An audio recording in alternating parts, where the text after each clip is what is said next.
c'est la première chose qu'on va analyser, c'est-à-dire la construction financière de l'entreprise, qui va nous permettre de diagnostiquer tout de suite les axes forts de l'entreprise et les axes d'amélioration. Et suivant ce qui va en ressortir, on va pouvoir démarrer un début stratégie, c'est-à-dire savoir où nous allons mettre une action sur telle cible pour pouvoir être pertinent. L'audit financier a un deuxième but pour nous, très important, c'est-à-dire que nous allons faire une simulation d'intégration de notre coût afin de nous assurer que nous ne serons pas un coût supplémentaire pour l'entreprise. Le but, c'est pas de fragiliser l'entreprise, mais c'est de mettre les bonnes actions, d'avoir tout notre savoir-faire pour que notre dépense en devienne, en tout cas la dépense du client pour nous, en devienne transparente. Depuis 30 ans, on se forme à la pratique dans notre métier, ce qui va donner une excellente chose pour l'évolution de qualité de travail dans le salon. Toutefois, la formation business, celle qui permet de développer aussi bien donc la rentabilité du salon, développer les rémunérations du chef d'entreprise ou du collaborateur, celles-ci elles sont mises de côté. Et ça, c'est vraiment une problématique aujourd'hui. Il est vrai qu'à l'époque, il suffisait d'être bon coiffeur pour bien gagner sa vie. Aujourd'hui, ça ne suffit plus, il faut vraiment être un excellent gestionnaire.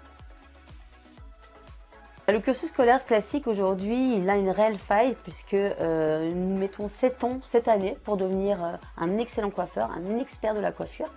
Mais à aucun moment nous allons aborder le sujet du business, du rôle du chef d'entreprise. Quels sont les indicateurs, quelles sont les choses importantes à savoir. Et là, c'est une vraie lacune et c'est une vraie problématique parce qu'aujourd'hui, il est très important d'être un excellent gestionnaire pour ouvrir son salon de coiffure. La chose qui manque réellement, et c'est la vraie lacune, c'est qu'en la plupart du temps, ce sont des formations de one shot, c'est-à-dire c'est une journée, et derrière, on est de nouveau lâché dans la nature, sans direction. Donc finalement, très très compliqué de mettre en place ce qui a pu être dit ou appris durant cette formation. Nous allons faire des formations, on a plusieurs types de formations, ça peut être de la continue, donc là la continue c'est vraiment sur 2 ans, ou alors ça va être des formations en forme de cursus, mais après chaque formation, vous avez des outils, on vous remet des outils, on vous donne une direction, quelles sont les tâches à réaliser. Quand on se revoit, on regarde les tâches qui ont été analysées, les problématiques rencontrées et on donne de nouvelles tâches. Et ça, c'est la mise en place d'une stratégie d'entreprise. C'est toute la différence par rapport aux formations qui existent déjà.